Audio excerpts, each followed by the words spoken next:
आज दिन भर इतना प्रसाद खाए कि और कुछ खाने का मन ही नहीं किया। है एवरीवन, आज डे 35 है। तो वेलकम टू माय चैनल। आज सुबह जैसे ही हम उठे तो जिमी और मिमी दोनों उठना ही नहीं चाहते थे। मतलब इतना ज्यादा टायर्ड थे, और ऊपर से आज रामनवमी पे स्कूल छुट्टी भी था, तो इसलिए फिर भी जबरदस्ती मैंने उन दोनों को उठाया। और उसके बाद जैसे में हल्दी और आंवला का वाटर पीते हैं, उसको पीने के बाद फिर ये दोनों आगे डुगू के साथ लगने के। डुगू को पकड़ के वो चिकन दे रहे थे। मैंने कहा कि रामनवमी है, फिर भी नहीं सुने, उसको देना था। फिर उसके बाद इन दोनों को उठा के फिर वो दोनों ऊपर छत के ऊपर एक्सरसाइज करने लगे, और मैं भी चली गई थी अपनी जिम को। तो जिम जाने के बाद मैंने देखा कि आज जिम जल्दी आ गई थी और बहुत कम लोग आए थे। फिर हमने वहाँ पे 1 घंटा एक्सरसाइज किया, फिर मैं वापस लौट आई थी। और ऊपर आके देखा तो जानू भी एक्सरसाइज कर रहे थे, और ये दोनों नीचे चले गए थे नहा के, फिर पूजा कर रहे थे। तो फिर मैंने कहा कि चलो मैं भी नहा लेती हूँ, और मैं भी नहा के आ गई थी। और जानू से पूछा तो उन्होंने कहा कि मेरा ऑफिस का काम है, मैं नहीं आऊँगा, तुम लोग जाओ। तो हम तीनों रेडी होके फिर मंदिर के लिए निकल गए थे। और बहुत जल्दी मैं आ गई थी जिम से, तो इसलिए 8:30 बजे तक हम चले गए थे। और बाहर ना आज बहुत ज्यादा धूप भी था, और बाहर निकलते ही देखा कि गौ माता हमारे घर के पास ही है। तो ज्यादातर कभी नहीं आते हैं, बहुत कम आते हैं, कभी कभार ही हम देखते हैं। तो जब भी देखते हैं, जो भी रोटी हो या फिर बनाना जो भी रहता है, मैं आके देती हूँ। तो घर में बनाना खत्म हो गया था, तो मैं पास में ही शॉप से बनाना लेके फिर उनके लिए दिए थे। फिर हम आ गए थे यहाँ पे। आप देख सकते हैं जो 19th क्रॉस है ना, ये पूरा टेंट में घेरा हुआ है। वहाँ पे कोई भी गाड़ी नहीं छोड़ रहे थे। और अंदर देखने के बाद पता चला कि चेयर और टेबल लगाया गया है, वहाँ पे बैठ के प्रसाद दिया जाएगा। और आप सबके घर में देख सकते हैं रामनवमी पे सारे घरों में रंगोली बहुत अच्छी तरह से बनाया गया है, कलरफुल रंगोली है। और मंदिर पे भी आपको दिखाऊंगी, बहुत ही अच्छी तरह से वहाँ पे डेकोरेशन भी हुआ था। और ये है 19th क्रॉस में हनुमान टेम्पल। और ये देखिए कितनी अच्छी तरह से रंगोली बनाए हैं, और मंदिर को भी ना फूलों से इतना अच्छी तरीके से सजाया गया था।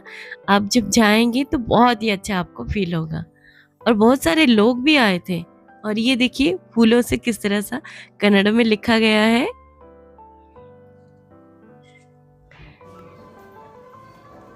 और यहाँ पे राम जी, लक्ष्मण जी और सीता माता की मूर्ति पे यहाँ पे पूजा किया जा रहा था। तो हम जल्दी पहुंचे थे, इसलिए हम पूरा पूजा देखे, आरती देखे, और उसके बाद ही प्रसाद खाए। और बहुत देर तक पूजा चला था। धूप भी बहुत ज्यादा था बाहर। आप देख सकते हैं टेम्परेचर अभी डे बाय डे इतना ज्यादा बढ़ रहा है कि मतलब क्या ही बताऊँ, सारे त्योहार भी इसी मार्च में ही आ रहे हैं।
पूजा जैसे ही खत्म हुआ हम यहाँ पे आ गए थे। तो यहाँ पे पादुका और पंचामृत दे रहे थे। फिर उसको लेने के बाद हम मंदिर से बाहर आ गए थे और प्रसाद लग गया था भगवान जी के पास और उसके बाद यहाँ पे डिस्ट्रीब्यूशन हो रहा था।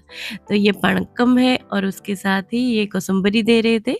तो हम वहाँ पे बहुत मतलब पानकम के साथ बटर मिल्क भी पिए और ये कोसुम्बरी भी खाए। पर इसके बाद हम यहाँ पे गर्मी हो रहा था तो थोड़ी देर के लिए बैठे थे। फिर यहाँ से कोई आके बोले कि यहाँ पे प्रसाद डिस्ट्रीब्यूशन होगा, आप लोग अभी मत जाइएगा। तो फिर मैंने जानू को भी बुला लिया था, आप भी आ जाइए, दर्शन कर लीजिएगा और प्रसाद खा के चले जाइएगा।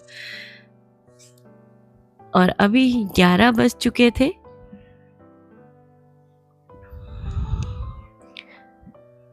तो मेरी एक फ्रेंड भी आई थी और उसके साथ ही हम आए थे।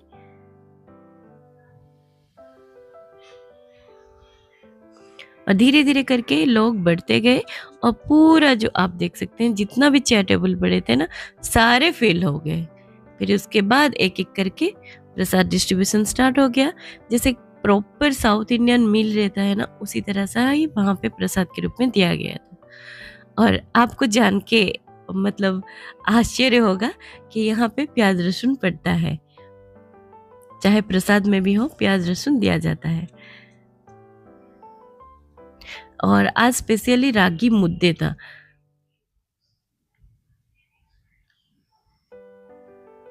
तो रागी मुद्दे के साथ ये सब्जी थे और कचुम्बरी और पुलाव, दही रायता और प्लेन राइस और रसम के साथ फिर प्रसाद कंप्लीट किए और स्वीट्स भी था।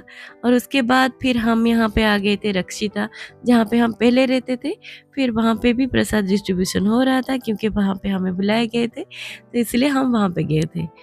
और वहाँ पे भी प्रसाद दे रहे थे, पर हम ऑलरेडी खा चुके थे तो भूख नहीं था। तो मैंने ये प्रसाद लेके फिर घर आ गई थी। तो वहाँ पे बटर मिल्क और पानकम भी मिल रहा था, तो बहुत ज़्यादा धूप था तो मैंने वहीं पी लिए और वहीं ही ज़्यादा हो गया था।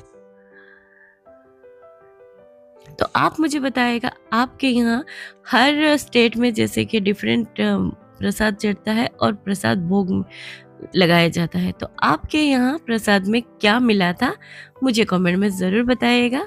फिर घर आने के बाद मिमी जिमी का एग्ज़ाम था, इसलिए वो पढ़ाई करने लगे। और जिमी का आप तो देख सकते हैं बहुत नाटक करता है पढ़ाई के टाइम में। और उसके बाद फिर मैंने कहा कि थोड़ा सा माइंड फ्रेश कर लो, चलो मेरे साथ कपड़े सुखाने के लिए छत के ऊपर। फिर मैंने आके कपड़े धो लिए थे क्योंकि जल्दी जल्दी निकले थे तो मैंने कपड़े नहीं धोए थे। आने के बाद ही कपड़े धोए, फिर इन दोनों को लगा दिया ऊपर छत के ऊपर लेके जाओ, फिर मैं सुखाती हूँ। फिर मैंने जितने भी कपड़े थे वो सुखा लिए थे। और उसके बाद बहुत ज़्यादा धूप था, मतलब मैं चप्पल पहन के आज आई हूँ। कल इतना ज़्यादा धूप था तो मैंने कहा कि मैं आज चप्पल पहन के आ जाती हूँ, नहीं तो इतना ज़्यादा धूप में आप जैसे बोलते हैं ना टैनिंग भी हो जाता है और पूरा आप जलने जैसा फील होगा आपको। फिर आने के बाद देखा कि डुग्गू कबर्ड के अंदर ही सो गया है। तो ये थी हमारे आज की ब्लॉग। आप सबको कैसी लगी मुझे कमेंट में ज़रूर बताइएगा। और आपके पूरे परिवार को श्री राम नवमी की हार्दिक अभिनंदन। श्री राम जी की कृपा से आप सभी का दिन मंगलमय हो। सो फिर मिलते हैं नेक्स्ट ब्लॉग में, तब तक के लिए stay healthy, be happy, bye bye.